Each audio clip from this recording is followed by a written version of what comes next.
네, 안녕하십니까. 네, 오늘은 525페이지 매도인의 담보 책임 들어가겠습니다. 자, 담보 책임은 유상, 무상의 구별 실익입니다. 갑도 출연하고 을도 출연했을 때 채무를 이행하는 걸 얘기합니다. 이쪽도 출연하고 이쪽도 뭐 했다 출연했을 때 이게 대가적입니다. 이 출연은 완벽했다.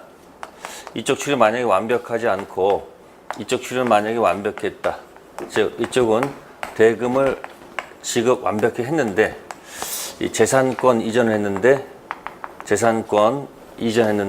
여기에 혹시 뭐가 있다면 문제가 있거나 또는 재산권은 문제가 없는데 물건에 뭐가 있거나 물건에 문제가 있거나 혹시 이럴 경우가 있을 거란 얘기죠.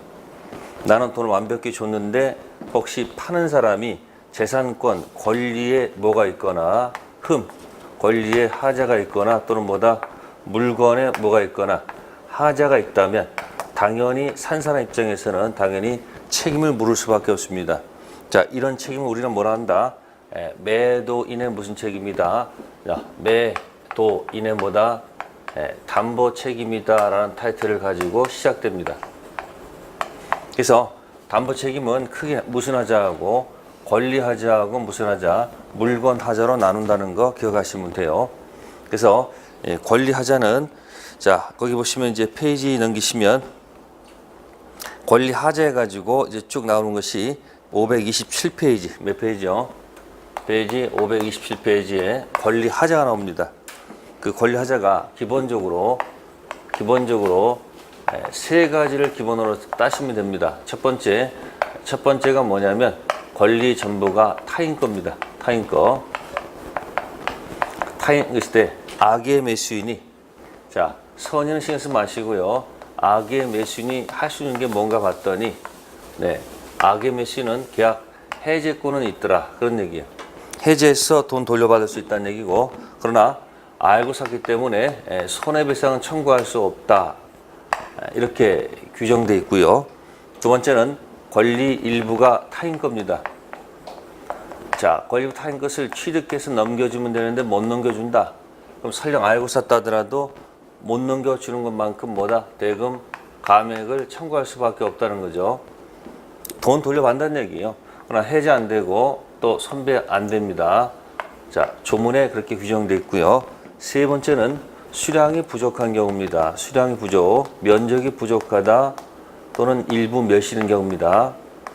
자, 이와 같은 경우에는 대금 조절하고 샀겠죠. 따라서 계약 체결 후에 무슨 대금을 감액한다든지 그다음 해제라든지 손배 요구할 수는 없을 것이다.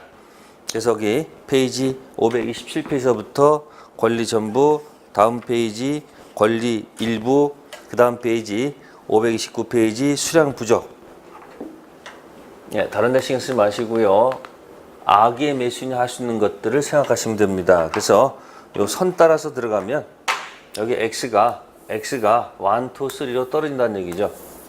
X가 1, 2, 3로 떨어지는 거니까 요걸 기점 잡아서 잘 정리를 해 두시면 되겠습니다. 그래서 악의 매수인이 할 수 있는 경우도 있다는 거 기억하시고 그 다음에 이것이 완벽히 되면 여기다가 추가를 시키면 됩니다. 이제 네 번째는 용익적 권리에서 제한이 되어 있다. 용익적 권리에서 뭐가 되어 있다? 제한을 받고 있습니다. 그러면 이런 제한을 받고 있는 부동산을 사는 매수인은 당연히 뭡니까? 대금을 했을 것이다? 조절하고 했을 것이다? 계약을 했을 것이다 라고 충분히 예상되죠. 그죠? 따라서 대금을 조절하고 계약을 해놓고 매수인이 산 다음에 자기가 할 수 없다고 해서 사용할 수 없다고 해서 담보 책임 들어간다는 것은 담보 책임을 공격한다는 것은 있을 수가 없을 겁니다. 그래서 페이지 넘기시면 페이지가 어디 있을까요? 532페이지 가시면 몇 페이지요? 자, 575조에 제한 물고 있는 경우에 매도인의 담보 책임 해가지고 밑에 책임의 내용을 보시면요. 선의만 가능하도록 되어 있습니다. 누구만 가능하다? 선의. 당연한 겁니다. 왜? 알고 산 악의 매수인은 당연히 대금을 조절하고 샀기 때문에 따라서 용익적 권리 제한은 악의 매수인은 아무것도 물을 수가 없다는 거, 오직 누구만 선의만 가능하다는 거 기억하셔야 되고요. 그 다음에 다섯 번째, 최근에 가장 많이 나오는 지문이 그게 576조입니다. 576조 페이지 533페이지에 저당권 행사, 저당권 붙은 부동산을 갖다가 뭐예요? 산 매수인이 있다. 그죠? 그러면 알고 샀을 거란 얘기죠. 자, 그런데 저당권 실형을 인해 가지고 이 매수인이 소유권을 만약에 뭐 하게 되면 상실하게 되면 비록 알고 샀다 할지라도 이와 같은 경우에는 악의도 당연히 담보 책임을 뭐 할 수 있다는 거 추궁할 수 있다는 겁니다. 그래서 이 576조는 몇 조는 576조는 특징이 뭐뭐 묻지 않는다는 거, 선이 악이 뭐다 불문한다는 거. 그래서 요걸 좀 잘 좀 기억해 두세요. 최근에 자꾸 요거 가지고 언급합니다. 기본은 이게 기본이고, 이제 포인트는 이제 여기다 좀 주시면서 좀 연결해 주시면 되겠습니다. 그래서 권리하자는 요렇게 해서 한번 정리를 한번 해 두시면 될 것이고요. 자, 그래서 그 다음 페이지 정리되어 있고요. 그 다음에 이제 물건 하자 들어갑니다. 물건 하자는 두 가지가 있습니다. 특정물 매매가 있고요. 그 다음에 불특정물 매매 두 가지로 나눠서 봅니다. 불특정물 매매. 특정물 매매는 우리가 중고차 살 때 한번 생각합시다. 중고차 살 때 차량 번호가 딱 찍혀 있습니까? 안 찍혀 있습니까? 그죠? 찍혀 있을 거 아니에요, 이렇게. 그죠? 이렇게 찍혀 있을 거 아니에요, 번호가. 근데 대리점 가가지고 새 차 살 때는 번호판이 있어요, 없어요, 지금? 아직 특정이 안 됐다는 얘기죠. 가서 새 차 살 때는 뭐야? 차 종류하고 그냥 뭐 색깔, 컬러, 그죠? 옵션 이런 걸 선택하고 이제 나중에 뭐예요? 나중에 불특정돼 있다가 나중에 특정이 된단 말이에요. 특정이 안 돼 있다가 이제 뭐야? 특정이 돼서 이제 비로소 이제 번호판이 임시 번호판이 이렇게 붙어 나오겠죠. 이렇게 그죠? 그럼 불특정 매매도 특정된 이후에 하자가 있으면은 당연히 뭐 할 수 있어요? 당연히 무슨 책임? 담보 책임으로 공격할 수 있다고 봐야 되겠죠. 중고차 샀는데 당연히 여기에 뭐가 있으면요. 하자가 있으면 당연히 뭐 하는 거예요? 당연히 뭐야? 담보 책임으로 뭐 한다? 공격한다는 얘기죠. 단 이때 이쪽이든 사는 매수인은 공통적인 것이 뭐냐면 악의는 안 되고 선의 앤드 및 무과실 이해된다는 거. 이거는 공통적인 겁니다. 선의만 가지고 안 되고 뭐다? 무과실까지 요구됩니다. 이쪽이든. 그리고 이쪽 권리하자 같은 경우는 혹시 이렇게 악의가 들어가면요. 악의가 된다는 때는 안 날로부터 1년. 선의는 아니죠. 악의는 뭐야? 계약한 날로부터 1년이고 선의는 뭐다? 안 날로부터 1년. 여기 이제 1년짜리 노래 권리하자는. 근데 물건하자는 뭐다? 6개월. 몇 개월? 글자 하나, 둘, 셋, 넷, 다섯, 여섯 개. 몇 개? 6개. 몇 개월? 6개월 내 행사로 또 있다는 거예요. 자, 그것만 조심하시면 되고요. 그 다음에 이 불특정물 매매가 특정돼 가지고 문제가 있을 때는 이 특징 다른 게 뭐냐면 다른 것으로 좀 바꿔달라. 다른 것을 바꿔달라. 그게 뭐죠? 완전물 급부 청구권이라는 말이 있어요. 완전물 급부 청구권. 그래서 불특정물 매매는 나중에 다른 것으로 바꿔달라 할 수 있는 완전물 급부 청구권이 있는데 특정 매매는 이런 얘기는 쓸 수가 없는 거예요. 이미 특정되기 때문에. 그래서 특정물 매매하고 불특정 매매는 이건 이제 무슨 하자? 물건 하자로 단다는 거죠. 그래서 크게 무슨 하자하고 권리 하자하고 무슨 하자? 물건 하자로 크게 구분해서 들어가고요. 하나 이제 팔레트를 묻는다면 법령상 제한을 모르고 사는 경우가 있습니다. 뭘 모르고요? 법령상 제한을 혹시 모르고 사는 경우도 있어요, 없어요? 그죠? 이 법령상 제한은 권리 하자로 다루지 않고요. 무슨 하자로? 권리 하자 다루지 않고 뭐로 다룬다? 물건 하자로 다룬다는 거 조심하시면 돼요. 법령상 제한을 모르고 샀다. 무슨 하자가 아니고 권리하자 아니고 무슨 하자? 물건 하다 한다는 것. 뭐 그 정도 기억하시면 기본적으로 여러분들이 답을 맞힐 수가 있을 것이다. 그래서 535페이지에 580조는 특정물 매매 이야기고요. 581조는 불특정물 매매 조문 이야기입니다. 특히 581조 2항이 있어요. 581조 2항에 전한 경우에 매수인은 계약의 해제 또는 손배 청구를 하지 아니하고 하자 없는 물건을 청구할 수 있다. 이게 바로 완전물 급부 청구권. 582조는 안 날로부터 1년 아니고 몇 개월? 6개월. 네, 그렇게 해서 권리하자하고 무슨 하자? 물건 하자 한번 정리를 한번 해 보시면 되겠습니다. 네, 다음에 539페이지에 5 환매로 가겠습니다. 539페이지 환매. 환매는 그냥 조문 얘기예요. 조문. 팔았다가 다시 뭐한다? 다시 사겠다는 얘기예요. 갑이 자신의 토지를 팝니다. 뭘 판다? 자신의 토지를 팝니다. 그럼 토지를 을한테 팔아서 토지가 이렇게 가는 거죠. 이렇게 토지가 이렇게 가요. 이렇게 을한테. 그러면 여기 토지 이렇게 도착했어요. 그래서 일정 기간 뭐 하는 거예요? 일정 기간 뭐 하는 거예요? 머무르는 거예요. 일정 기간 뭐 한다? 머무를 만큼. 요 기간 동안 뭐 한다? 머물렀다가, 그죠? 다시 이렇게 다시 뭐 하는 거? 이렇게 갑으로 돌아가는 거. 한 바퀴 도는 거예요. 그럼 또 을도 뭘 돌려야 됩니까? 을은 이제 돈을 줘야 돼. 돈. 그죠? 을은 뭐다? 대금을. 누구한테 주는 거예요? 이렇게 줘서 요 돈이 똑같이 요 머무르는 요 기간만큼 뭐 했다가 머물렀다가, 그죠? 다시 어디로? 이렇게 을로 온다, 그 얘기예요. 그러니까 한 바퀴 돈다는 얘기예요. 그래서 뭐야? 둥글 환자예요. 그러면 이제 갑하고 을하고 무슨 계약하면서 특징이 무슨 계약 체결하면서 매매 계약 체결하면서 플러스 여기다 키워드가 가장 중요한 키가 뭐냐면 매매 계약과 동시, 이게 키워드예요. 동시. 우리 다른 곳 시험범위에서 우리 민법에서 동시란 말 가지고 맞는 데가 없어요. 여기만 동시야. 동시에 플러스 뭐다? 환매 특약을 맺는 겁니다. 무슨 특약을 맺어요? 환매 특약을 맺는 겁니다. 무슨 특약이요? 환매 특약을 맺습니다. 무슨 특약이요? 환매 특약. 그러면 일정 기간 내, 다른 겁니다. 일정 기간 내 요 돈 있죠. 무슨 대금을? 환매 대금을 뭐하고? 제공하고. 그죠? 그죠? 환매권을 행사한다는 얘기예요. 환매권을 뭐한다? 행사한다는 얘기죠. 이 일정 기간을 우리는 이제 책에서 뭐라 한다? 환매 기간이라는 말을 써주고. 무슨 기간이요? 그죠?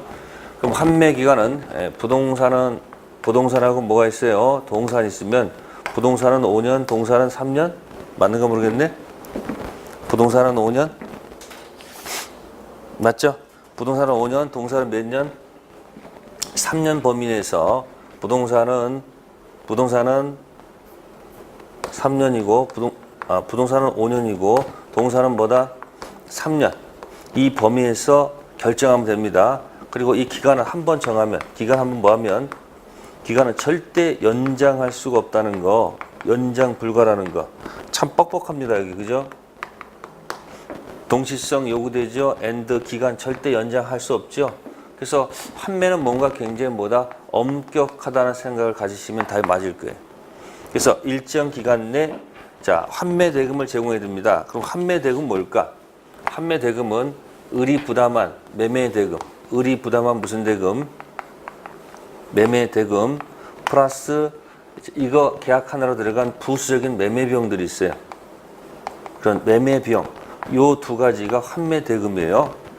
특질은 이렇게 씁니다.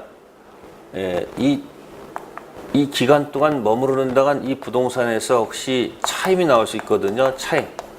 이 차임은 우리가 과실이라고 합니다. 뭐라 한다? 과실. 차임, 과실. 그러면 요 머무르는 동안 또 갑은 이거 다른 사람한테 돈 빌려주게 되면 이자 놀이 할 수 있잖아요. 그럼 여기 뭐가 나온다? 이자 받을 수 있잖아요. 그러면 요거하고 요거는 서로 뭐 하는 것으로 보기 때문에 상호 계산한 것으로 봅니다. 그래서 대금의 이자하고 목적물의 뭐는 과실은 상호 뭐 하는 것으로 계산한 것으로 보기 때문에 여기에 대금의 이자를 포함시켜서는 안 된다는 것을 기억하셔야 돼요. 대금이자 포함시킬 필요 없습니다. 그리고 환매권 행사했을 때는 입으로 하면 안 됩니다. 말로 하면 안 되고 반드시 뭐다? 환매 대금을 반드시 뭐다? 실제로 뭐하고 제공해서 한다는 거. 네, 요 정도 기억하시면은 환매 문제 푸는데 큰 어려움이 없을 거예요. 특징은 엄격하다는 거 기억하셔야 돼요. 네, 그래서 그 다음 페이지 540페이지 보시면 591조 2항 꼭 좀 기억하세요. 환매 기간 절대 연장할 수 없다. 그리고 밑에 환매 등기란 말이 있어요.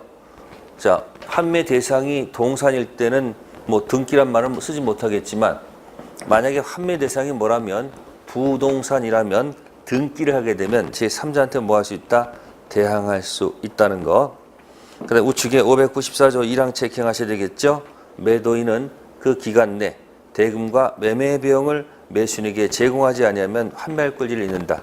아까 얘기했죠. 내가 환매할 게 입으로 할 게 아니죠. 실제로 환매 대금을 뭐하고 제공. 그래서 여기 보시면 대금 플러스 매매 비용이 있죠. 거기에 환매 대금이에요. 그래서 여기 대금 이자는 포함이 안 된다는 것을 기억하시면 돼요. 네, 그래서 환매는 동시성 요구되고요. 그 다음에 539페이지 다시 한번 가보세요. 539페이지 앞페이지 590조 3항 있죠. 전 2항 경우에 목적물 과실과 대금 이자는 특별한 약정 MC를 뭐한 것으로 본다? 상계. 그러니까 환매 대금에 매매 대금 플러스 매매 비용 여기까지지 대금 이자를 포함시킬 필요가 없다는 거. 네. 그래서 환매는 나오게 되면 조문 그 자체로 나올 겁니다. 다음에 543페이지 갑니다. 교환 갑니다. 543페이지에 교환. 이 교환은 매매 계약에 있어서 무슨 계약에 있어서 매매 계약에 있어서 한쪽이 재산권 이전 약정하고요. 한쪽이 재산권 이전할 것을 뭐하고 약속을 정하고 이쪽은 대금 지급할 것을 약정. 이게 매매입니다. 이게 매매 계약의 이야기인데 이때 대금은 반드시 금전일 것 아시습니까? 만약에 한쪽이 금전 아닌 것 지급할 것을 약정하면 이게 바로 뭐가 된다? 교환이 된다. 이렇게 설명하는 게 맞을 거예요. 결국 무슨 얘기죠? 한쪽은 재산권 이전 약정, 한쪽은 돈 아닌 걸 지급할 것을 약정 뭐가 된다? 교환. 그것을 법전에서는 뭐라고 됐습니까? 당사자 쌍방이 금전 이외의 재산권 상호 이전할 것을 약정한다고 그랬죠. 그러니까 매매하고 교환의 특질을 생각하시면 돼요. 그러면 이제 갑은 어떤 재산권을 갑은 예를 들어서 토지 재산권을 주고 재산권 이전할 것을 약정하고 이쪽은 바꾸기로 했습니다. 건물 재산권 이전할 것을 뭐 했다? 네, 약정했단 말이야. 약속을 정했다는 얘기죠. 자, 이런 게 뭐가 된다? 네, 약정에서 하니까 뭐예요? 이것이 교환이 되겠죠. 그래서 교환도 똑같아요. 교환도 전형 계약이고 약정이니까 무슨 계약이고 낙성이고 그다음 뭐고 쌍무고 유상 똑같습니다. 성질은. 그런데 토지재산권은 가치가 10억의 가치가 있고 건물 재산권은 한 8억의 가치가 있다면 이렇게 교환할 리는 없을 거 아닙니까? 그럼 당연히 이쪽에서 뭡니까? 플러스 여기다, 플러스 뭐다? 플러스 여기다. 네? 돈 얼마를? 2억을 추가 요구하지 않겠습니까? 그러면 이렇게 금전이 들어가는 경우도 있다는 얘기죠. 그러면 이게 매매입니까? 교환입니까? 라고 했을 때 선택을 하셔야 돼요. 뭐가 될까요? 여전히 뭐가 된다? 매매가 아니라는 거예요. 교환이라는 거예요. 어차피 재산권 이전 약정했는데 부적분을 돈으로 주는 경우도 있지 않습니까? 그래서 이걸 뭐라고 한다? 이게 부적분을 돈으로 주는 것을 갖다가 보충금이다 이렇게 얘기해요. 무슨 금? 그래서 보충금 들어가 있는 교환도 뭐예요? 교환이지 매매가 되는 것이 아닙니다. 그래서 매매하고 교환의 성질을 분명히 잘 이해를 하셔야 돼요. 자, 교환. 특별히 내게 없습니다. 보충금만 들어간 것밖에 없습니다. 네, 그래서 543페이지 교환전 이렇게 설명을 드렸고요. 위에 조문 비교해 보시고요. 네, 그 다음에 이제 임대차 들어갑니다. 임대차. 자, 차임. 임이 뭐냐면 차임입니다. 차임. 618조 다시 또 그대로 나옵니다. 임대차는 뭐라고 했습니까? 한쪽 일방이 뭐라고 됐습니까? 목적물. 뭐라고요? 목적물 뭐다? 사용. 수익할 것을 뭐하고? 약속을 정했고 상대방은 거기 차임.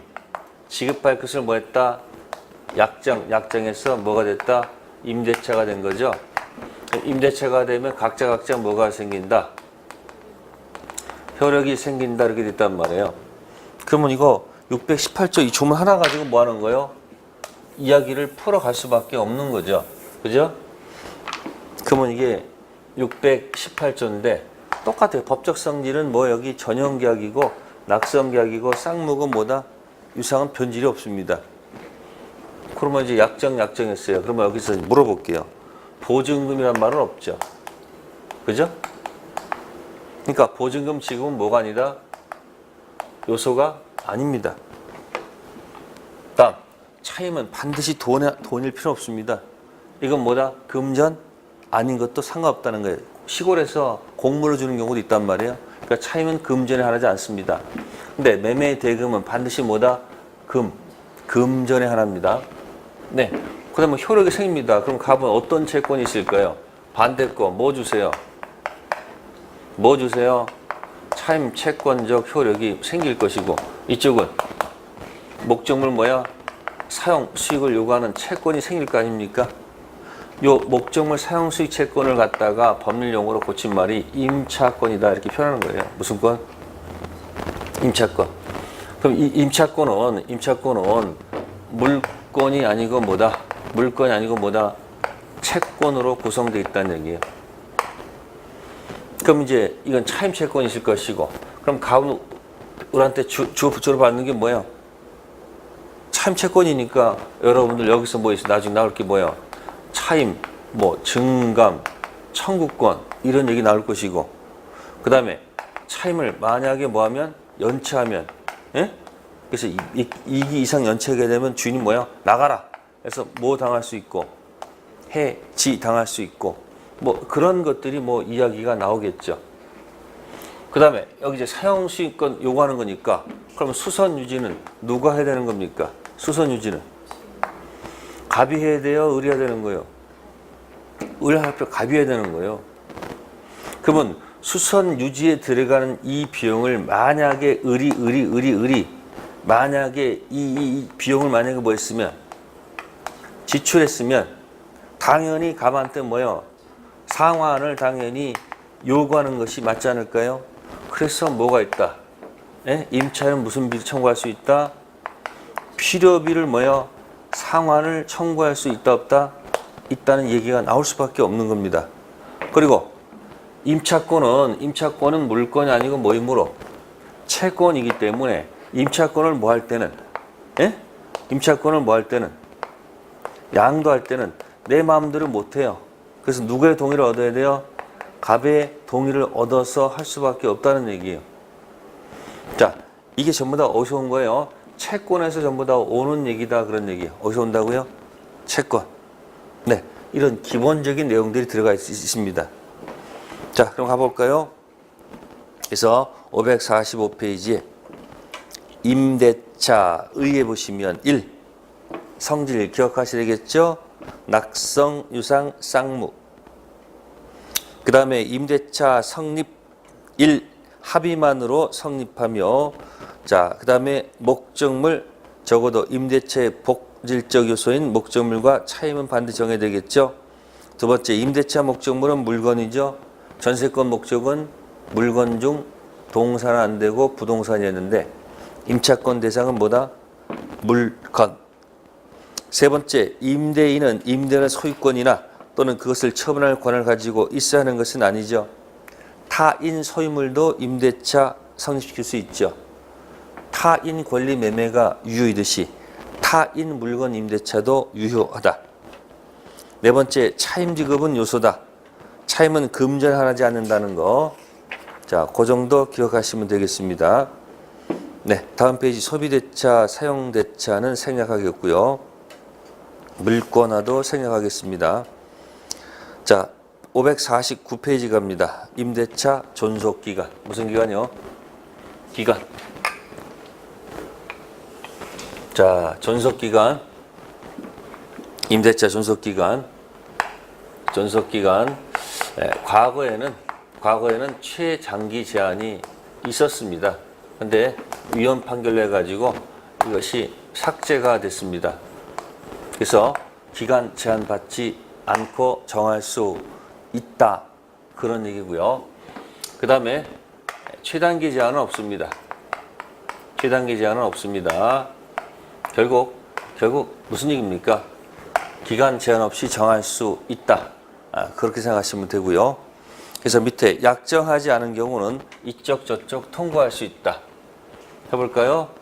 기간을 약정했을 때, 그죠? 과거에는 뭐가 있었는데 최장기가 있었는데 이 최장기가 현재는 뭐가 됐다? 삭제되어 있다는 거. 의미가 없다는 얘기고요. 자, 기간 약정 없으면 특징. 당사자 양쪽 해지 통고할 수 있다는 사실. 그래서 부동산하고 동사로 나눠본다면 부동산 같은 경우는 주인이 통고를 하게 되면 6개월이 지나야지 끝나고, 임차인이 만약에 통고를 하게 되면 1월이 지나면 끝나고, 동사는 이쪽 저쪽 관계없이 요거는 5일로 돼 있습니다. 그래서 숫자가 여기 6이 있고 1이 있고 5가 있어서 6 빼기 1은 5다. 이렇게 해서 뭐 기억하는 것도 방법이 되겠습니다. 그래서 635조 기간 약정 없으면 이쪽 저쪽 뭐 할 수 있다? 해지, 통고할 수 있다는 거. 네, 635조는 기억해 두세요. 6 빼기 1은 5. 그 다음에 다음 페이지요. 임대차 갱신이 있습니다. 갱신. 네. 갱신할 때는 가장 좋은 것은 뭐 하는 거죠? 합의. 자, 합의해서 갱신할 수 있습니다. 자, 10년을 넘지 않는 범위 내에서 여러 번 합의 갱신할 수 있고요. 둘째는 이제 법정갱신이 있습니다. 무슨 갱신이요? 법정갱신. 그래서 법정갱신 사유가 있거든요. 그 사유를 보니까 특별한 데는 없고요. 기간이 이미 만료가 됐다. 기간 만료가 됐는데 주인께서 상당 기간 차도록 아무런 이의를 만약에 제기하지 않으면, 네, 그러면 전 임대차 계약서에 있는 내용대로 전 계약대로 그대로 자동으로 갱신되는 겁니다. 무슨 갱신이요? 전 계약서 똑같이 갱신되는데 다만 기간만큼은 뭐예요? 약정이 없는 것으로 봐요.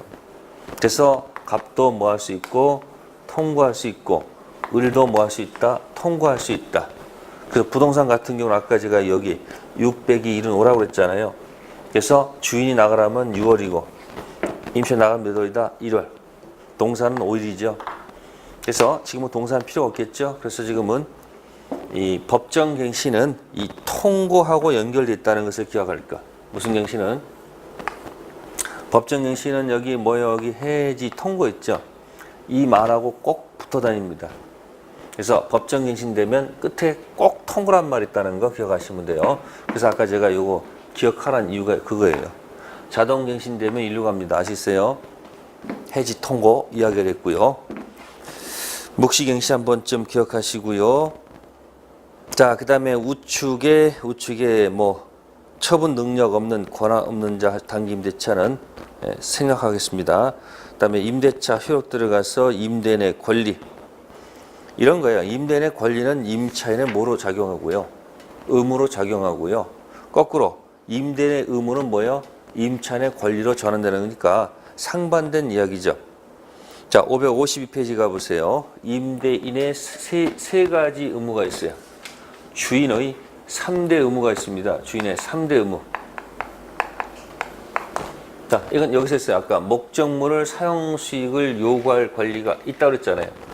그러니까 첫 번째 여기 보시면은 552페이지에 뭐가 있어요? 거기 목적물 뭐 할 의무? 인도해서 수선해 줄 의무가 있다는 얘기죠. 목적물을 뭐 해야 되고요? 인도해야 되고요. 인도한 다음에 땡치는 게 아니고 뭐야? 수선 유지 의무가 들어간다는 얘기죠. 그죠? 그런데 이 수선 유지, 지금 요 수선 유지 의무, 필요비 상한 청구권, 임차권 양도 이 전부가 임의 규정이에요. 무슨 규정이요? 임의 규정 성격 같습니다. 그래서 수선 유지 의무는 임대인이 있습니다만은 C에 보시면 임의 규정이에요. 따라서 수선 유지를 자 갑이 부담해야 되는데 누가 부담한다?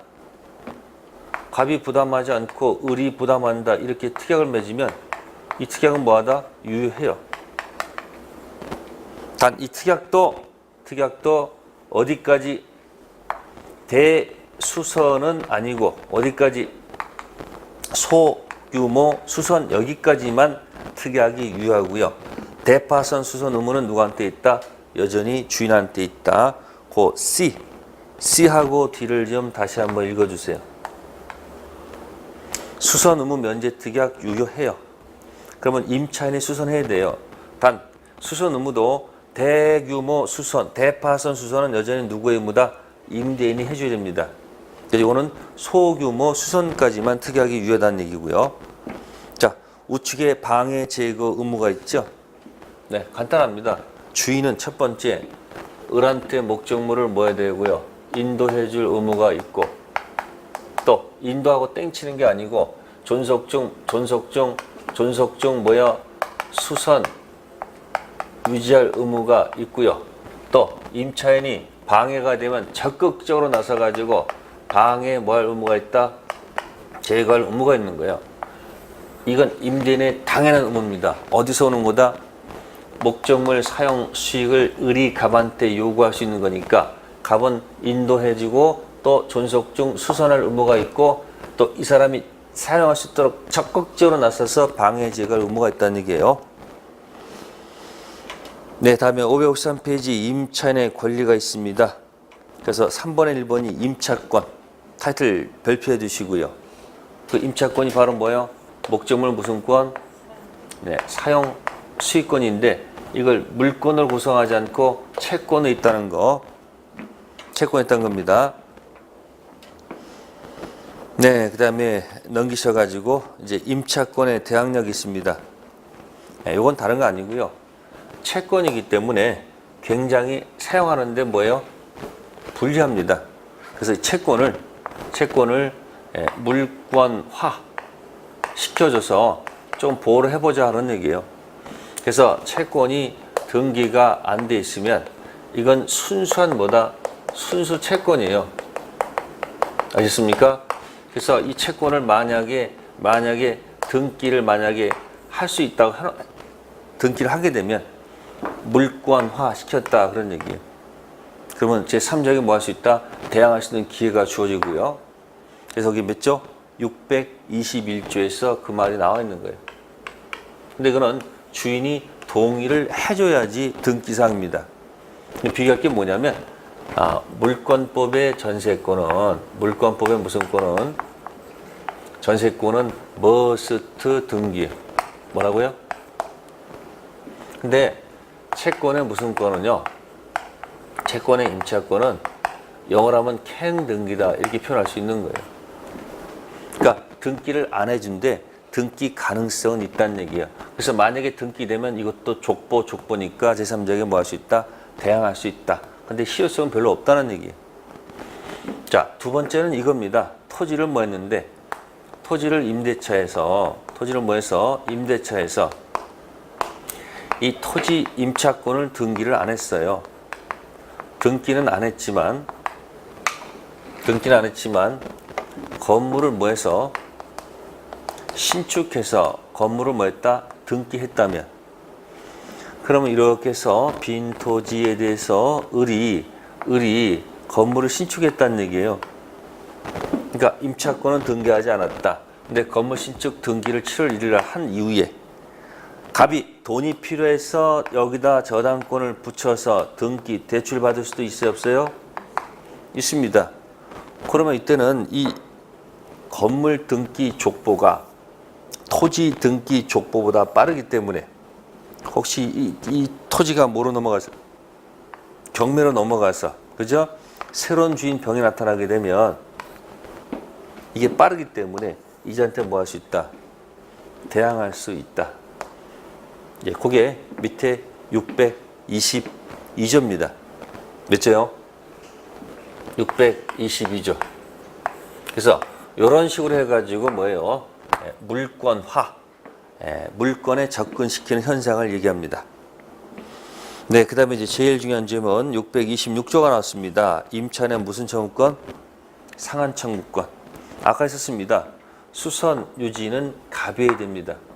그래서 만약에 임차인이 비용을 지출하게 되면 달라 할 수가 있다는 얘기죠.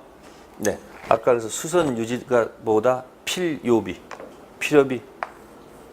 자, 계량병이 있어요. 그걸 유익비라고 합니다.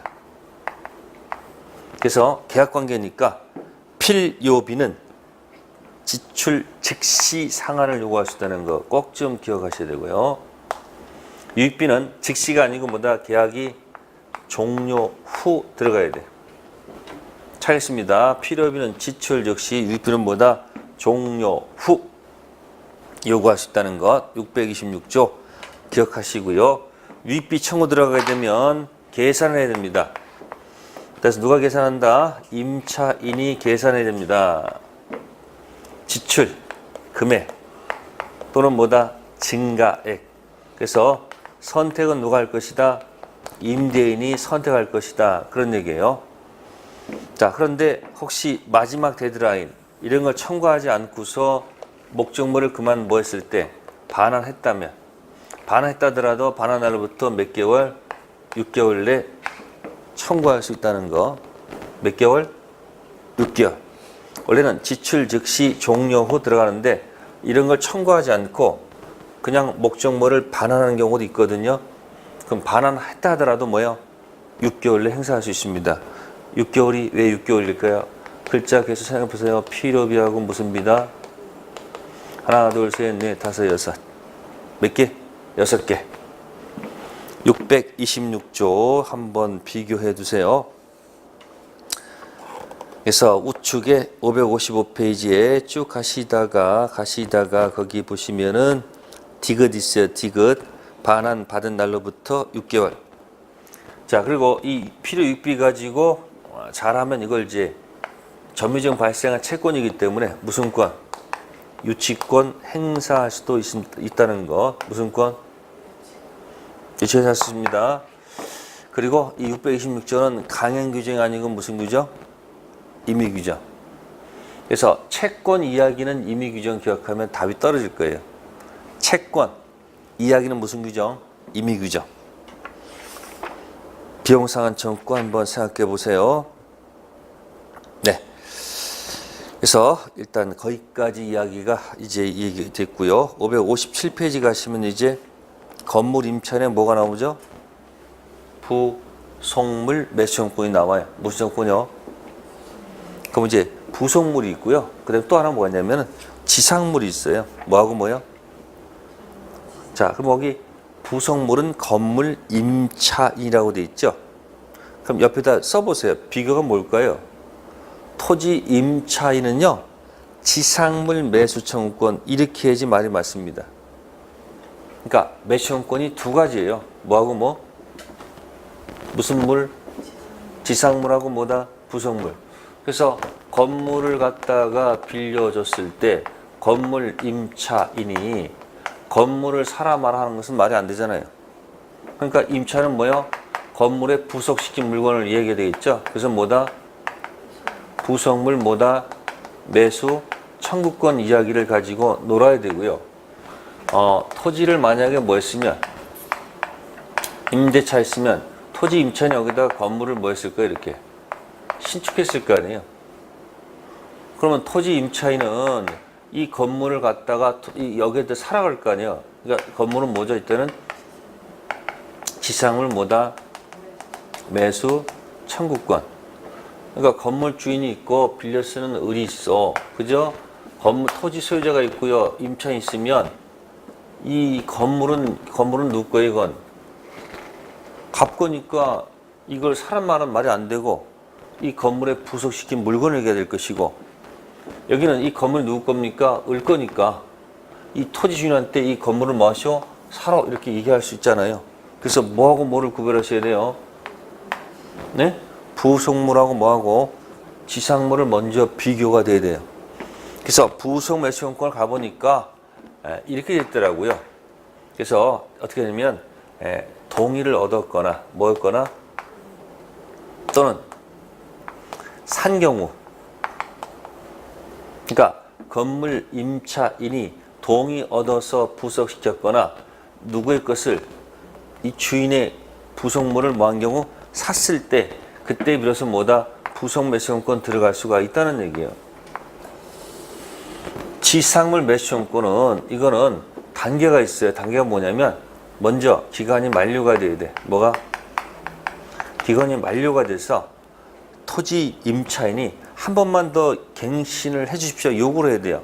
그래서 무슨 청구를 들어가서 갱신 청구권 들어가서 만약에 주인이 예스를 하면 뭐가 되고 갱신이 되는 것이고, 던져가지고 노 거절했다면 이때 비로소 뭐 들어가는 거예요? 지상물 매수권 들어가는 거예요. 그래서 여기는 뭐다? 갱신 청구에서 노, 갱노. 여기는 뭐다? 동의 얻었거나 뭐한 경우, 매수한 경우. 동매, 여기 뭐다? 갱노. 네, 그렇게 해서 기억하는 수밖에 없을 거예요. 몇 가지 참고해 볼게요. 557페이지 요건의 비부속물.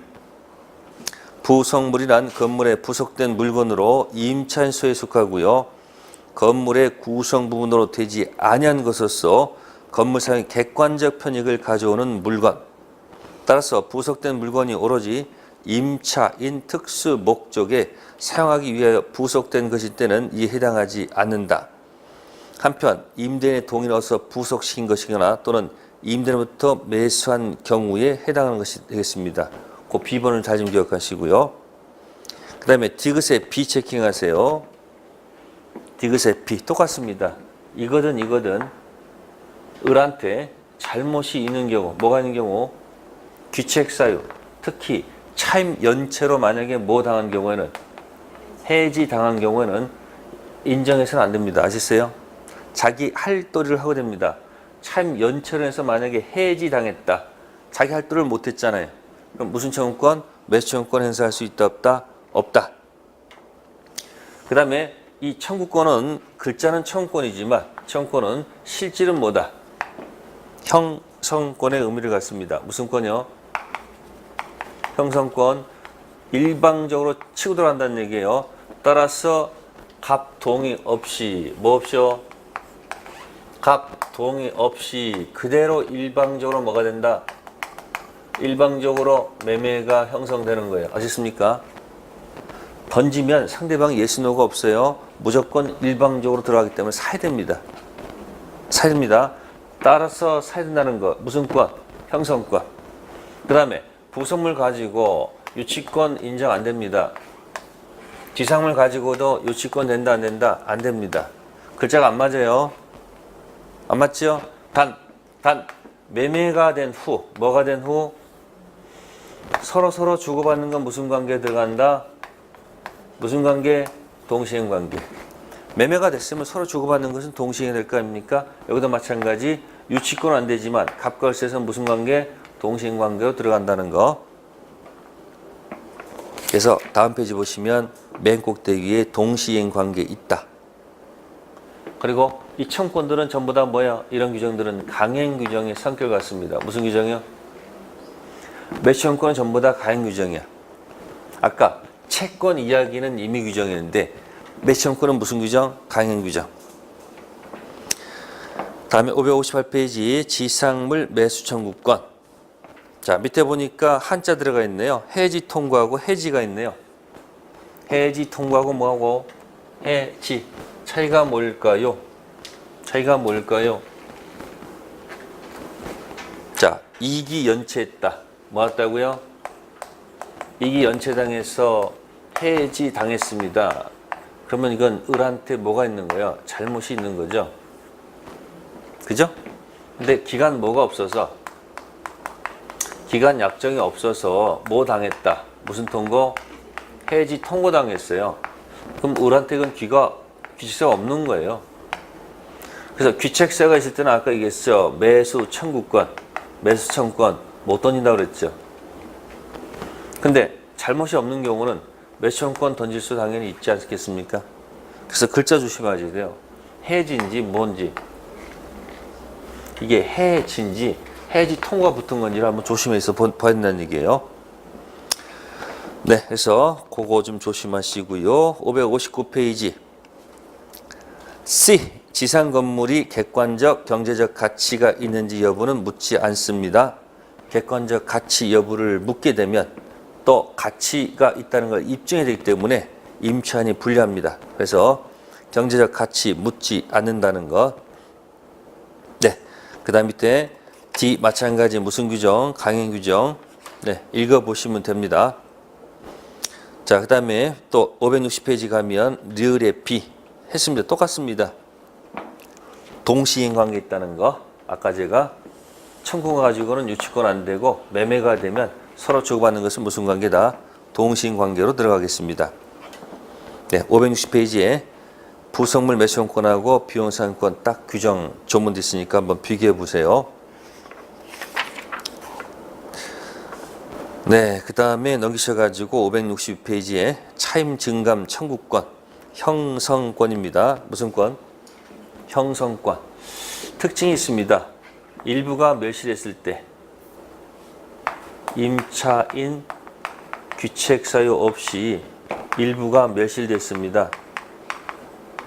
그럼 느낌상은 당연 감액처럼 느끼죠? 그럼 차임이 당연 감액되는 줄 알았는데 당연 감액이란 말은 없고요. 네?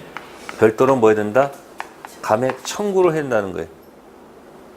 또 나머지 가지고 계약의 목적을 달성할 수 없다. 그죠? 그럼 뭐 할까?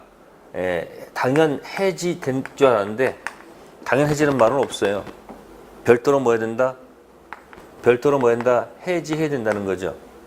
그래서 계약법에서는 문제 풀 때 당연 해지 없고 당연 해지 없고 당연 감액이 없습니다. 실제로 해제해야 되고요. 실제로 해제해야 되고요. 실제로 감액을 청구해야지 넘어간다는 얘기예요. 조문 조심하셔야 돼요. 당연 해제, 당연 해제, 당연 감액 없고 별도로 해제, 별도로 해지, 별도로 감액을 청구해야 된다는 거.